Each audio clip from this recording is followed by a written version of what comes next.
नमस्कार। चलिए आज चलते हैं प्राचीन शहर काशी।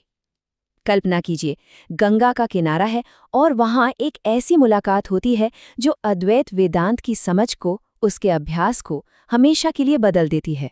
ये कहानी है एक अद्भुत आत्म साक्षात्कार के पल की, जिससे ऐसे 5 श्लोक निकले जो आज भी हमारा मार्गदर्शन करते हैं।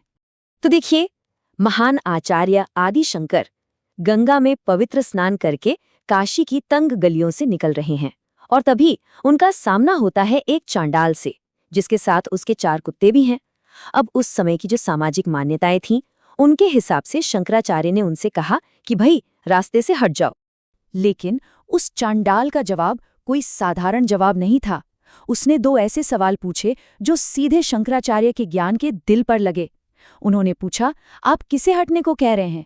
क्या इस शरीर को जो अन्न से बना है और हम सबका एक जैसा ही है, या फिर उस आत्मा को, उस चेतना को जो मेरे और आपके हर किसी के अंदर एक समान रूप से मौजूद है? सोचिए, ये सवाल सीधे अद्वैत के सिद्धांत पर एक चोट थी। शंकराचार्य तो एक पल के लिए चौंक गए।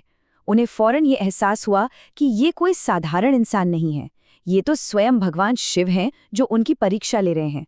और बस उसी एक पल में, उस गहरे आत्मज्ञान की क्षण में, उन्होंने वहीं खड़े खड़े 5 श्लोकों की रचना कर डाली। और यही अमर रचना आज मनीषा पंचकम के नाम से जानी जाती है।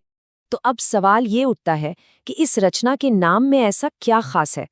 चलिए मनीषा पंचकम के इस नाम के गहरे अर्थ को समझने की कोशिश करते हैं।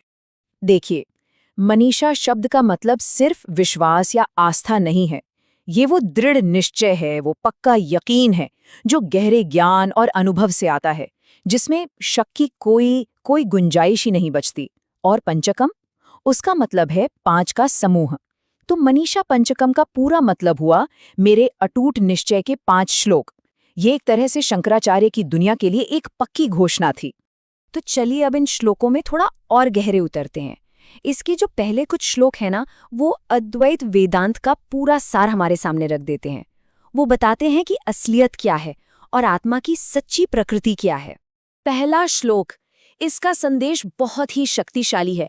ये कहता है कि असली ज्ञानी वो है जिसे एक ब्राह्मण और एक चांडाल में कोई फर्क नजर नहीं आता। क्यों? क्योंकि वो दोनों में उसी एक दिव्य चेतना को देखता है और जिसके मन में ये बात पत्थर की लकीर की तरह बैठ गई है कि सब कुछ उसी एक ब्रह्म का रूप है, वही असली गुरु है। अब दूसरा श्लोक हमें ये सिखाता है कि हमारा जो असली मैं है वो क्या है। ये वो चेतना है जो कभी नहीं बदलती। ये हमारी तीनों अवस्थाओं, जब हम जागे होते हैं, जब सपना देख रहे होते हैं और जब गहरी नींद में होते हैं, इन सबको देखती है, इन्हें प्रकाशित करती है। ये अवस्थाएं तो आती जाती रहती हैं, है ना? पर वो देखने वाली आत्मा, वो साक्षी, हमेशा एक जैसा ही रहता है, उस पर कोई असर नहीं होता। और फिर तीसरा श्लोक इस विचार को और भी बड़ा और भी फैला देता है। ये कहता है कि दुनिया के सभी प्राणी, चाहे वो कोई भी हो, उनका रूप कुछ भी हो, देवता ब्रह्मा से लेकर एक नन्ही सी चींटी तक, सबके अंदर वही एक सच्चित आनंद का सार है। जो भी हमें फर्क दिखता है ना, वो तो बस बाहरी शरीर और मन का फर्क है। तो अब शंकराचार्य ये बताते हैं कि एक सच्चा आत्मज्ञानी इंसान होता कैसा है, उसके गुण क्या हैं, और वो ये भी साफ करते हैं कि वो असल में किसे अपना गुरु मानते हैं। तो जैसा हम यहाँ देख सकते हैं, जो आत्मज्ञानी है उस पर बाहरी दुनिया का कोई असर नहीं पड़ता।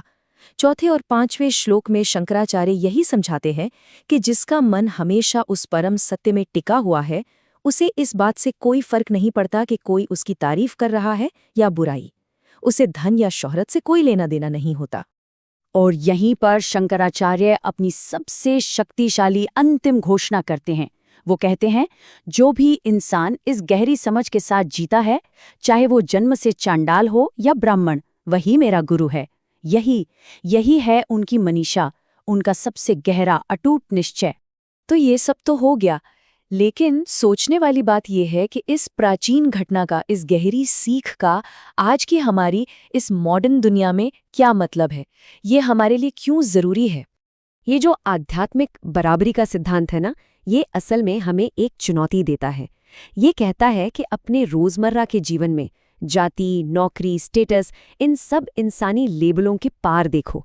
ये हमें बार बार याद दिलाता है कि हर इंसान के अंदर वही एक दिव्य रोशनी चमक रही है। जरा सोचिए, अगर हम इस एक सीख को अपनी जिंदगी में उतार लें तो क्या होगा। ये आपसी झगड़े, नफरत और मैं बड़ा तू छोटा वाली भावना, ये सब जड़ से खत्म हो सकता है। ये हमें सच्ची एकता और एक दूसरे के लिए सम्मान की राह दिखा सकता है।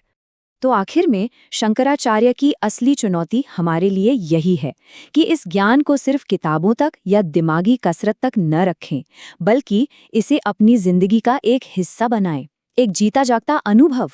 असली परीक्षा किसी शांत कमरे में ध्यान करने में नहीं है, बल्कि बाहर की दुनिया में लोगों के साथ हमारा बर्ताव कैसा है, उसमें है।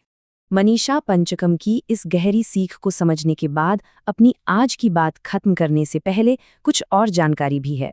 एक बात ध्यान में रखना जरूरी है कि यहाँ जो भी बातें हुई वो आदि शंकराचार्य के दिव्य जीवन की बस एक छोटी सी झलक है। ये कोई पूरी कहानी नहीं है। अगर और गहराई से जानना चाहते हैं तो उनके जीवन से जुड़े मूल ग्रंथों को जरूर पढ़ें। हमारे साथ जुड़ने के लिए आपका बहुत बहुत धन्यवाद। ज्ञान कोश एक मल्टी लैंग्वेज चैनल है जहां हम आध्यात्मिक ज्ञान को इंग्लिश, हिंदी, मराठी, तमिल, बंगाली और गुजराती जैसी कई भाषाओं में साझा करते हैं और जल्द ही और भी भाषाएं जुड़ने वाली हैं। हमारा मकसद बस यही है कि सनातन धर्म के अनमोल ज्ञान को आप तक सरल और सहज तरीके से पहुंचाया जाए। हमारे चैनल पर आपको श्रीमद्भागवतम, भगवद गीता, महाभारत, ललिता सहस्रनामम, दैव तिनकुरल, सौंदर्य लहरी और बंगाल महाराष्ट्र के महान संतों के जीवन जैसे कई विषयों पर रोज नए वीडियोस मिलेंगे और ये सब कई भाषाओं में उपलब्ध हैं। अगर आपको हमारा ये प्रयास अच्छा लगा हो तो ज्ञान कोश को सब्सक्राइब करना न भूलें ताकि हमारे रोज के वीडियोस आप तक पहुंचते रहें।